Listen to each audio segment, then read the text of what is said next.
It's my pleasure to introduce you to Ms. Cynthia Paris. Thank you so much for having me.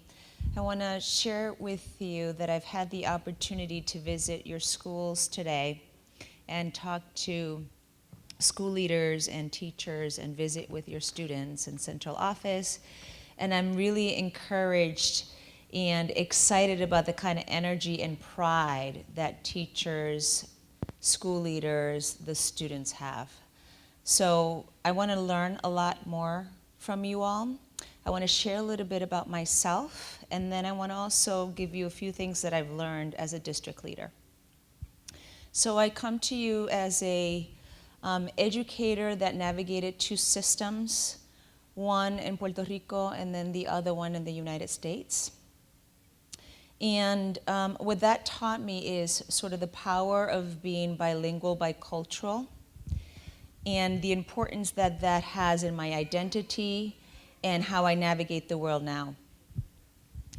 I've learned as a district leader that building relationships with all stakeholders is very important. So that means you as families, it means our students, it means our teachers, our school leaders, and of course central office, elected officials, the entire community.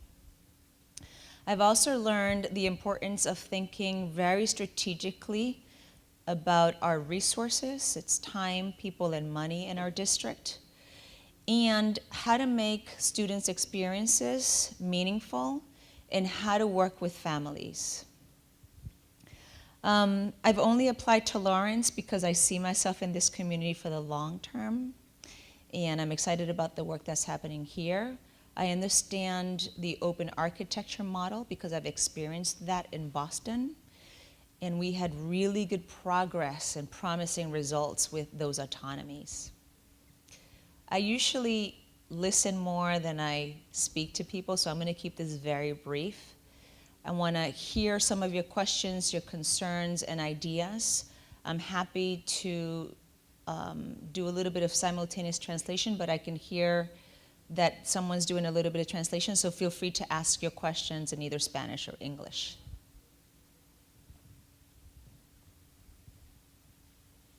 Yes?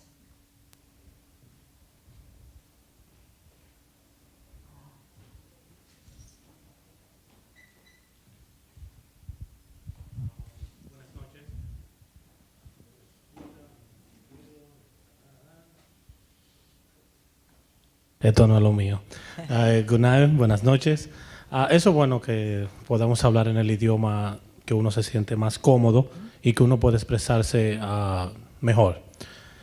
Mi pregunta va, yo tengo 6 años en Lawrence con mi familia.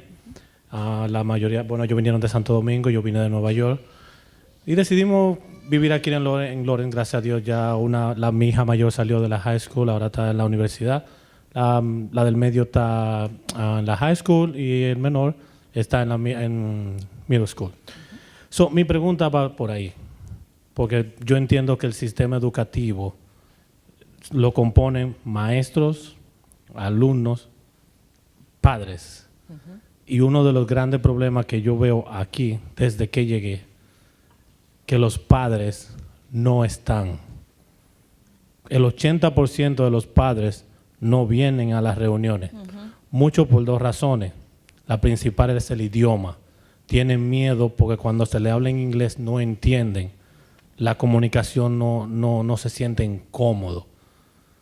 Entonces, la pregunta va, como veo que como puertorriqueña, en una ciudad de 75-80% de hispanos, ¿cuál es la meta o la fórmula que puede tener para traer los padres a la escuela y podamos trabajar juntos? Yo creo que usted ha identificado la razón primordial, que es el idioma. Creo que cuando las familias se intimidan, ya sea porque la cultura no se entiende, el idioma, la barrera del idioma, eso como que nos aleja un poquito. Entonces, yo lo que propongo es que, como ya yo traigo esa destreza, que nosotros empecemos a reunir los padres poco a poco en todas las comunidades, o sea, en todos los distritos. Entonces yo lo que veo es que yo me pueda sentar con ustedes en los sitios donde los papás, las familias y la comunidad se sientan más cómodos. Porque una cosa que yo aprendí en Boston es que yo los invitaba al centro de comunidad, donde ya los papás y las familias estaban reuniéndose por otra actividad. O yo me encontraba con ellos en el parque, me encontraba con ellos en la barbería, en sitios donde ya la comunidad estaba congregada. Y así yo podía entender pues lo que ellos tenían de preocupaciones, las ideas que tenían para mejorar. Pero creo que usted ha identificado el problema. La comunicación primordial en el idioma que uno mejor se entienda cómodo es lo más importante. Y el entender, o sea, el sistema de usted, de donde usted vino, la experiencia que tuvo en su educación, eso también cuenta. Porque, por ejemplo, cuando yo estuve en Puerto Rico y mis papás que viajaban de Nueva York y después a Massachusetts, o sea, ese era un va y viene, como decimos en mi casa, el sistema era muy diferente. Y mis papás supieron navegar eso, pero habían ocasiones que no lo sabían navegar con esa fluidez, ¿no? Y nosotros tenemos familias también acá, me imagino yo que va a ser así. Entonces, en mi posición de superintendente, yo tengo que aclarar esas cosas. Y yo tengo que saber comunicar con las familias cuáles son esas diferencias. ¿Por qué nosotros tomamos ciertas decisiones que los afectan a ustedes, a las familias? Y entender mejor qué es lo que ustedes esperan de nosotros. Esas son unas de las ideas que yo tengo. I'm going to translate what he asked you, and then you can repeat in English for the rest of our audience. Yes. The question was, and before the question, here's a parents coming from New York City and from Dominican Republic, migrated here to Lawrence, and he has 2 kids in the system. And his question is that he identified that many parents, they are not coming to the school for meetings, they are not being engaged in the system, and he's asking what would be an approach to bring those families to the system to be engaged.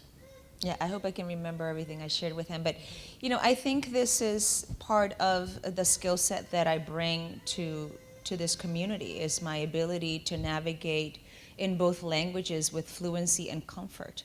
Because I identify myself as a Latina, and I understand the education system in Massachusetts, and particularly in Lawrence, with the urgency that we have now. I think it's going to be my responsibility to reach out to families in the community where they're comfortable with. So that's going to be faith-based churches and communities. It could be the barbershop, it could be the restaurant, it could be where organic gatherings are already happening, right? For me to reach out and better understand some of the issues and concerns that families have. But it's going to have to start with an understanding that we haven't done a good job engaging, that language can be a barrier and uncomfortable for some families. That's the first layer in sort of thinking about how do we re-engage families, because they're already engaged, they're thinking about your kids. The fact that you send your kids to school, you've already been engaged, right? So it's a different level of engagement for our families. And it'll start with the communication, particularly going into spaces that families feel comfortable communicating.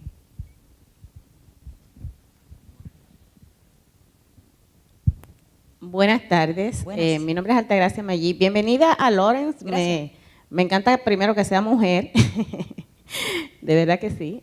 Felicidades. La pregunta mía va por en el sentido, me gusta hablar mucho de la calidad en cuanto a la educación. A nosotros nos preocupa porque estamos en el lugar que estamos, que el Estado tuvo que coger nuestras escuelas por la calidad, ¿verdad? Me encantaría que tocara un poquito eso, en cómo va a ser esas estrategias que usted va a seguir implementando para que nuestras escuelas sigan mejorando o que continúen como van en este sentido. En otro aspecto es también… ya entiendo español. Okay.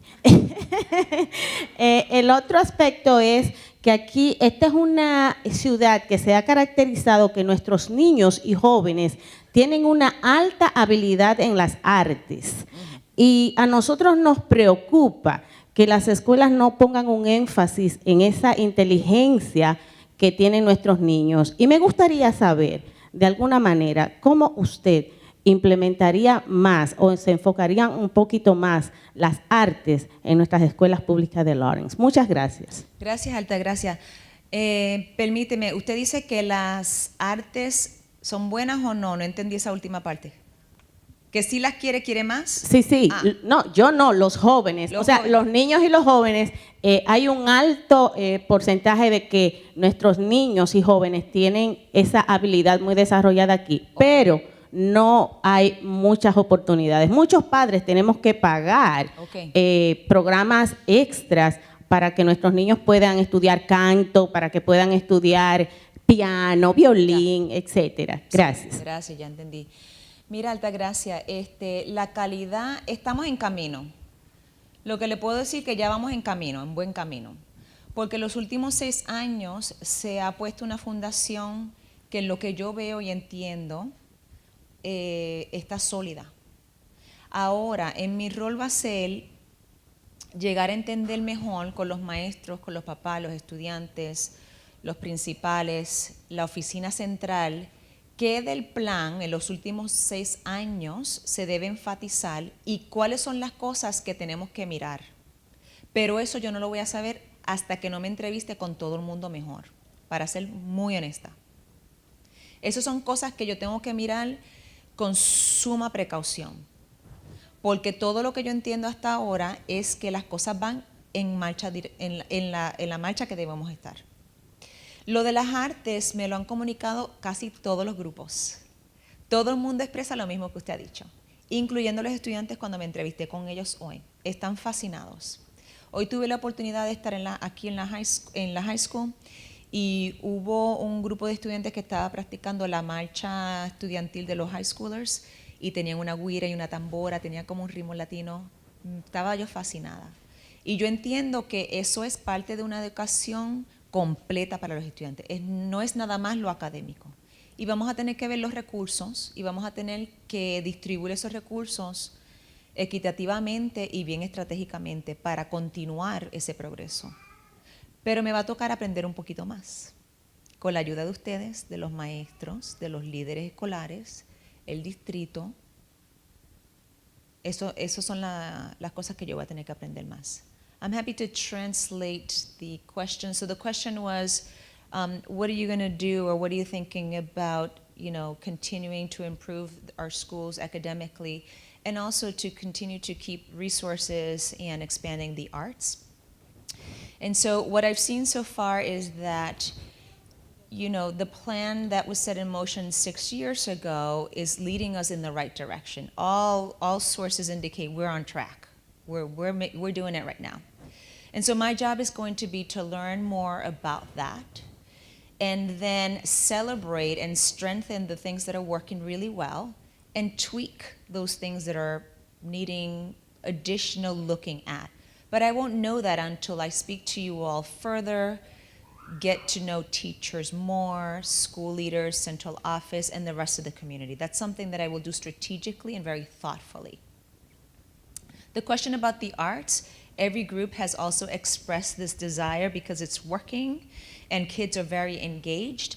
I had the opportunity to visit with the high school today, and there was a group of students practicing the school song, and then they added what the teacher called the Latin flavor. So there was a guira and a tambora, and the kids were really engaged. Like, when I see that, I'm energized by that, because the teachers understand that not only is it just playing this song that has history and deep roots as a Lawrence High School community, but that they're also going to be celebrating the diversity of the students playing this piece. And so we're going to have to think about the resources and be strategic about continuing our arts program and think about, what else can we do differently? Do we expand it? Do we partner with other organizations? I don't know yet.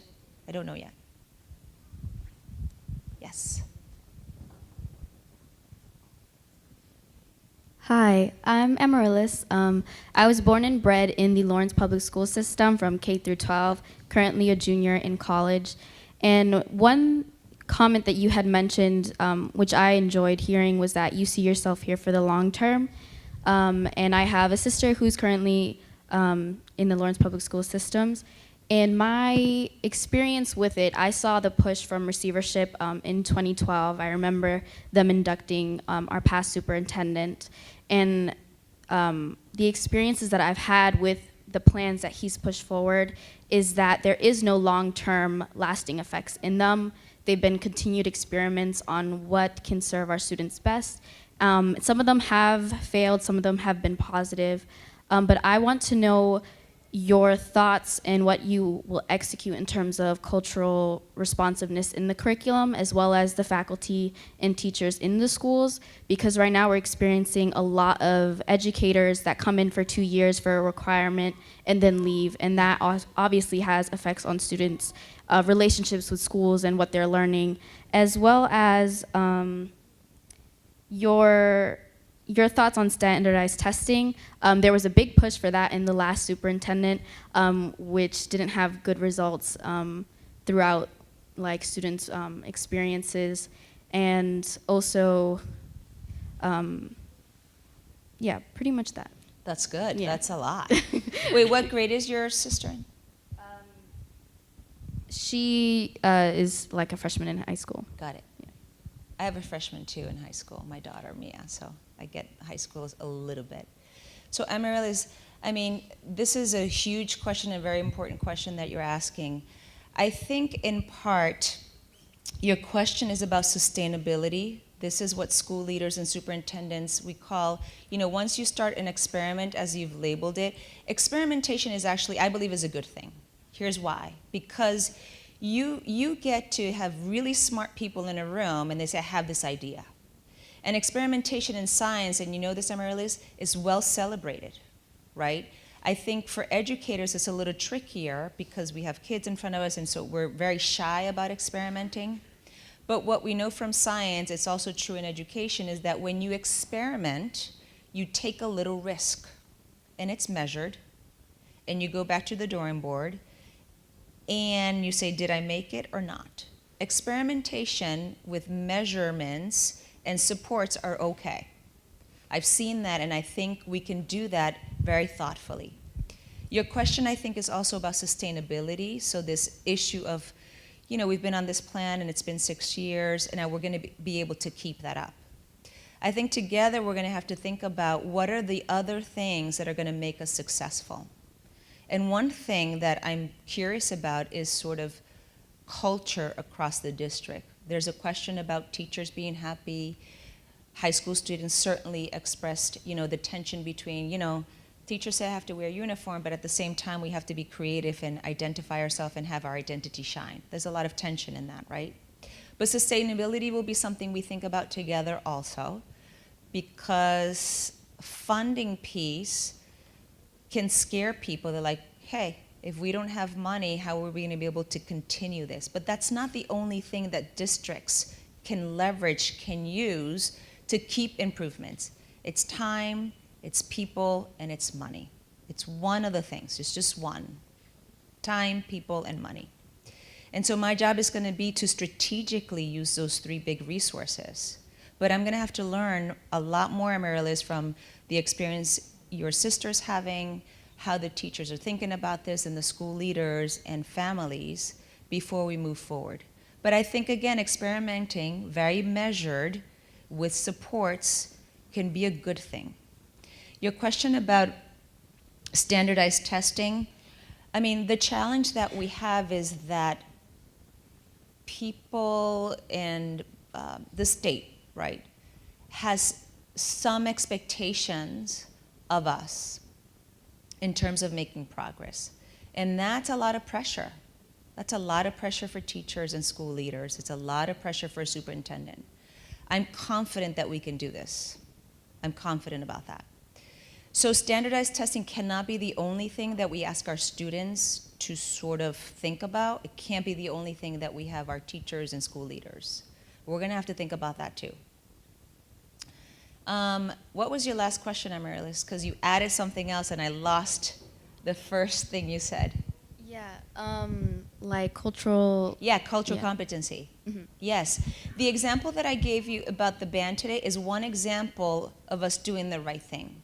that teacher understands that her band composed, I think everybody was Latino. I don't know that. I'm just basing it on what I saw, but I don't know that because I did not interview each student. She understood that to make this a meaningful experience for her students today, she added what she called a Latin flavor.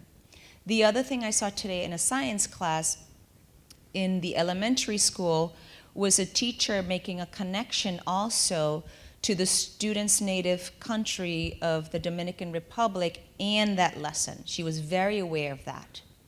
So I'm going to look for a lot of examples like that to highlight that there is evidence that there is cultural competency or sensitivity around that. And then, of course, there's going to be moments, many moments, that we will experience that we're not there yet. And so my job is going to be to sort of assess that. And I'm going to need others to help me think about that and say, well, here's a good example where, we're practicing. And here are some other examples that we messed up and we can do better. And so I like to think about cultural competency and sort of have shared readings. I like to think about cultural competency where a group of educators can have the conversations about race. And so those are some of the initial ideas that I have, Amaryllis, about that, but it's a very important question that you ask. Hi, my name is James Mora. I'm currently a senior at Lawrence High School. Yep. Lawrence has the highest teen pregnancy rate in the state of Massachusetts. And currently, our health classes, the section on sexual education is incredibly limited. It's abstinence only. There's not much else said about it. We have a clinic at Lawrence High School, but they're not allowed to dispense contraceptives. My question is, as superintendent, what would you do to address this problem and make sure that students in this city have the same opportunities to take care of themselves and their bodies as the rest of the students in the state? Yeah, really, really important question. I think this is a great issue for us to think about as a community, and it needs to include our families. So I have a lot of wonderings about that. So I hear you saying that we're teaching abstinence as the one way, or maybe the only way, to curb what is into sexual education. We're going to have to talk to families about this a lot. Because my wondering is, does this come from a belief that families have? Is this a community or cultural belief? Is it tied to religion or culture or time? Like, what is this about? And then remember, schools have one responsibility, but we're going to have to adopt a mentality that this is a community issue, and together we're going to have to think about that. But I just have wonderings about where the belief system comes from, and we need to get there first for us to design interventions that are very proactive. But it's this belief system, and where is it being tied to, and how can we design interventions to be proactive with our students for both boys and girls? Yes. Oh, sweet. Hi. Hi. Hello, everybody. My name is Nicole Villar. I am a resident of Lawrence, long-term. I have been out of college for 2 years and returning back to the city, trying to figure out sort of where to plug in, where to grow roots, where to plant seeds. And since I've been home, I've really paid attention to what's been happening under receivership in Lawrence. And what is very clear is that currently our school committee is has been basically stripped away, has had all sort of decision-making power stripped away. And so it's really nice to sort of be in this space, gathering as a community, to think about how we're making decisions, right, about our education system. And I'm very, very outside of sort of the school committee, which currently has no power. I'm wondering about the decision-making power of parents. I'm wondering about the decision-making power of students and even staff members who are also a part of the community at schools. And I'm wondering, as a superintendent, how you would honor, respect, and franchise sort of the decision-making power that we could have, one as a school committee, but then also as youth who are gathering. We currently also have it's called the Lawrence Youth Council, who also has come out with really important demands of the school system. And I'm very concerned about the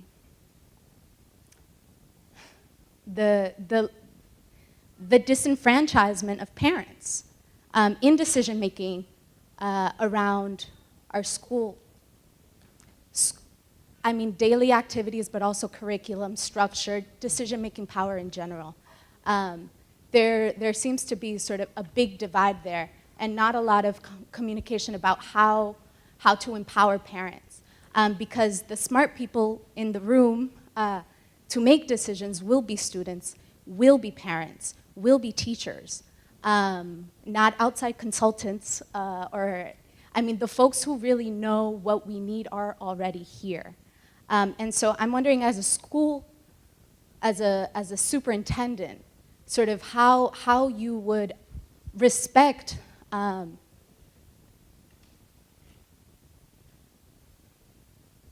that organized, those and support that. Do you understand sort of what? Yeah, this is a great I'm question, Nicole. Here's what I shared with school committee earlier today, and this is how I view my role in your question. So I shared with school committee today that in my current position in Newton, what I've learned is that school committees can be extremely helpful to superintendents because they have the eyes and ears of the community. So I will be looking at them to sort of feed me and help me figure out what are the different issues in the districts that they represent. I think that's really important, Nicole. And I think that the other piece to this is working with the board and then myself. So my role is going to be to connect the dots between the school committee and the things that they're hearing from the ground because people are reaching out to them, the board who is going to help us continue this progress, and then myself. That's going to be my goal, right? I have to be a close loop in communication and feedback loop with these two groups. And then the other group that I hear you saying, and I've heard this repeatedly today, is back to the families. Like, how do we bring the families back to empower them and give them voice in this process as well in their students' experience? And so again, it's what I answered earlier. I think it begins with the sensitivity of understanding what a parent's comfortable with and in their own language and in their own space, and listening initially to some of these issues that have been raised, that they don't have a voice, that they haven't been told explicitly what some of the changes and the new things are and the exciting things and things that haven't gone so well, right? For many, many reasons. And so this is a new opportunity to do that. And I see myself doing that right now, Nicole. So I get what you're saying. I appreciate you coming back to Lawrence. I think having youth involvement in the organizations as part of this conversation will be really critical to our success moving forward.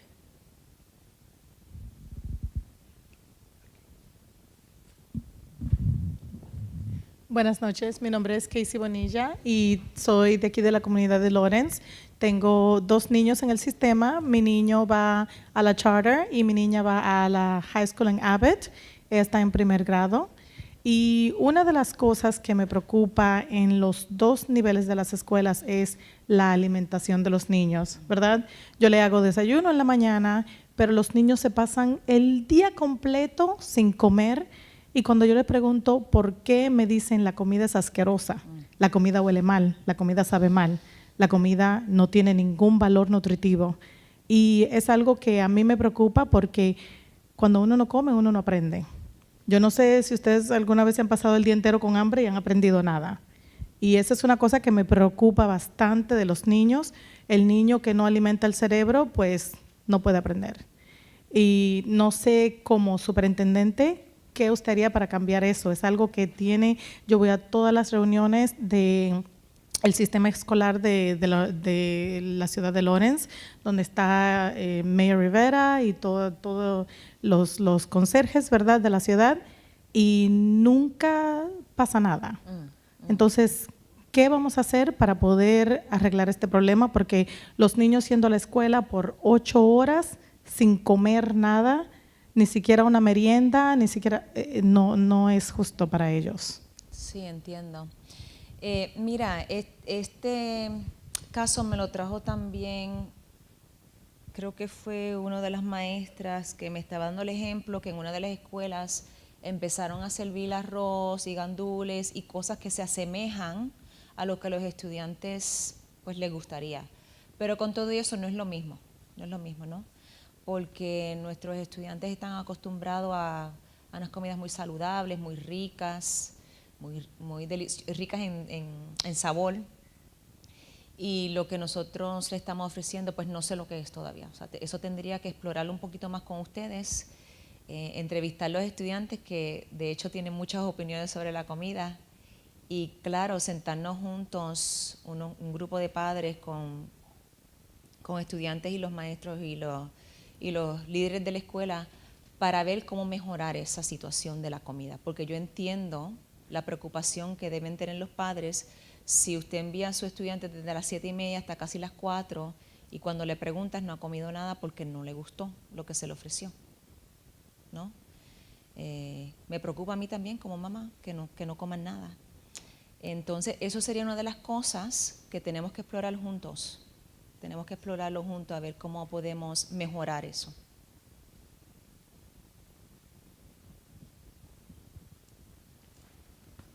Hello. Many of our students have experienced trauma or are still developing their social-emotional skills. Can you share your vision on how schools can support in these areas? Yes, for sure.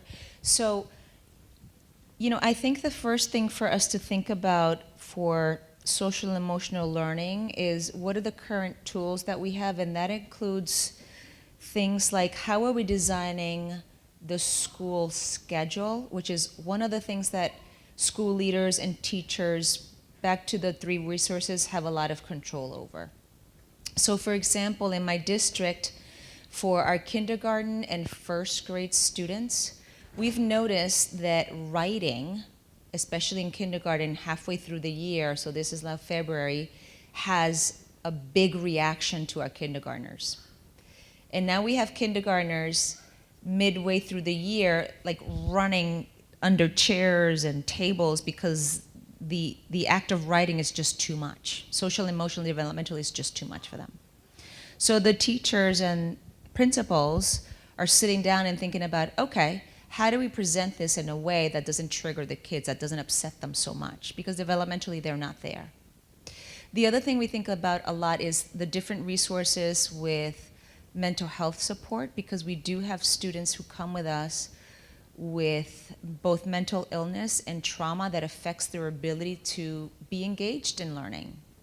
And how do we create the conditions in our school so that kids have a sense that it's safe here, you're safe, right? Creating a space that is safe for them to be able to think freely and express themselves. So we have to think about simple things like a schedule, the design of our curriculum, and then additional resources for students who will need that additional help. Our psychologists, our social worker, our guidance counselors, mentors. There's a level of array of resources that we can use to support students with trauma, social emotional needs, mental illness, that we're gonna have to think about that as well. But I've seen it, and we can do it effectively if we think about initially about how do we design the day for students, our youngest students, our middle schoolers, our high schoolers.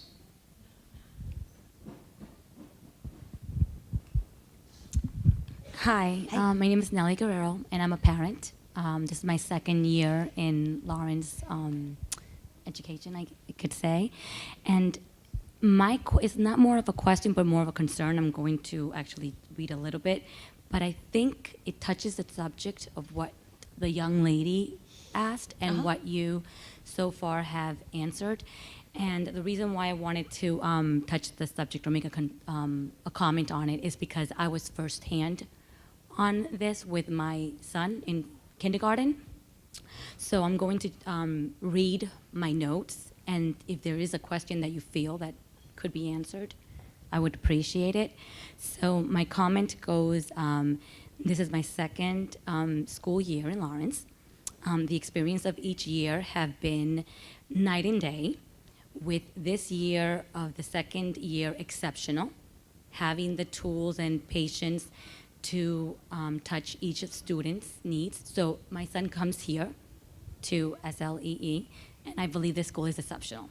I'm not being biased, but I mean, like, this is the second school that I have met, and they have the right tools and the right teachers and actually the right principal.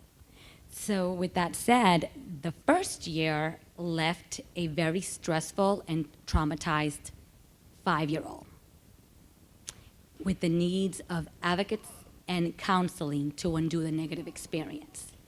So my child was in kindergarten. He was suspended 3 times because he was not able to concentrate or learn the way that normal schools want them to learn.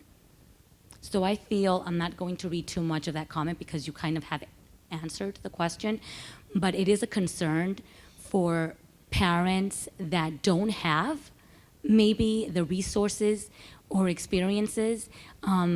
Lucky for my son, coming from Florida and 20 years experience of other resources, I knew how to find the right resources, but all of this came out of pocket.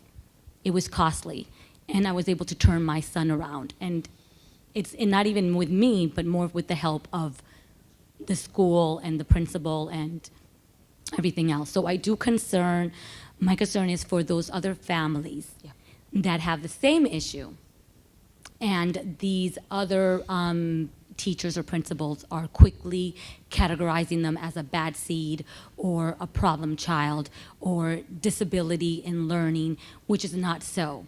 And they're like night and day at home. And then these other parents cannot express these issues with the teachers or the principals because obviously they're like holding the fort and they're not listening to the parents, because I dealt with that through the whole entire school year. So one thing is finding the tools and methods to come across for the education, especially early on, so these poor children don't, and I mean poor in the sense of like not having advocates or not finding a way to have anyone on their corner to have the tools for them to be able to shine and to show what they can really know, because these are smart kids, and right away they're being like, oh, he's a bad seed, which is not the case. Nellie, thanks for your question. I'm really glad that your son is getting the experience that you had hoped for now, and I'm sorry that didn't happen last year. That sounds really stressful. Yeah, I'm sorry about that. That sounds really stressful. You know, sometimes we don't get it right, so I just want to say that. You know, sometimes as school leaders and teachers, we don't get it right. So this is an example of that. It's regrettable. I think we can do better.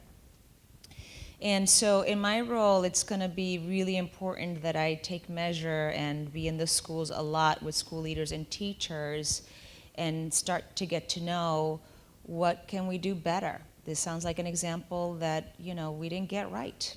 We didn't get right.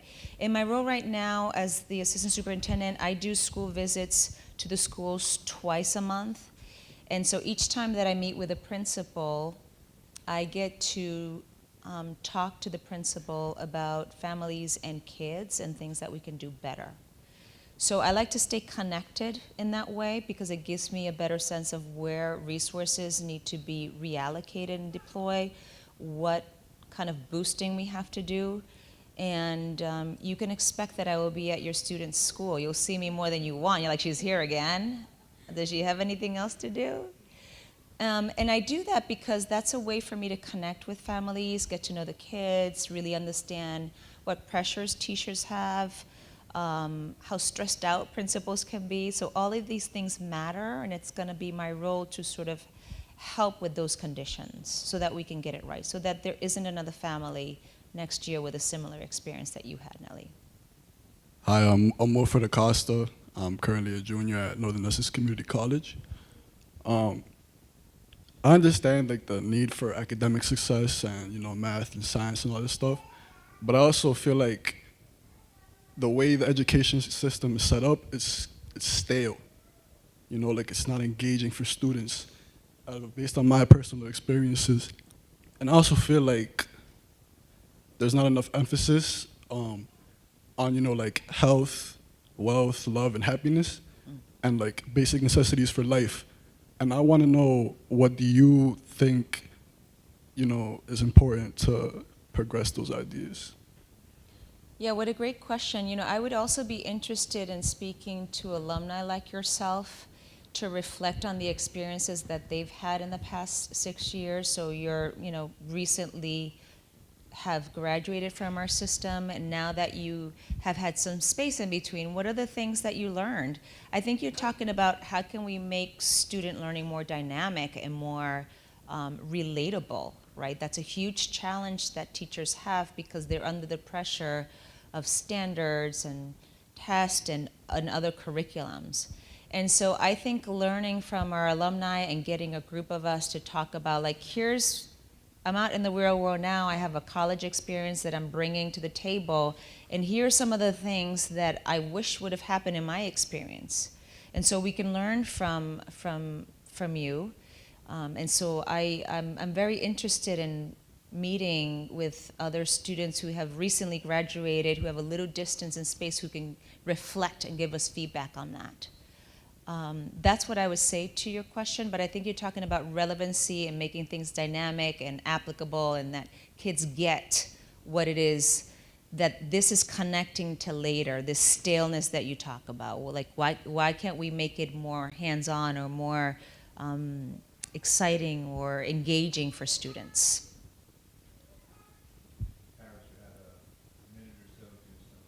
Thanks, Dwight. I really appreciate you coming out today. I know that the weather wasn't the best today, so I know that it took extra effort to be here. I want to say again, thank you for your thoughtful questions. I'm energized and excited about being part of this community. I can see myself here long-term working with you all. This is giving me a good sense of what's ahead of us.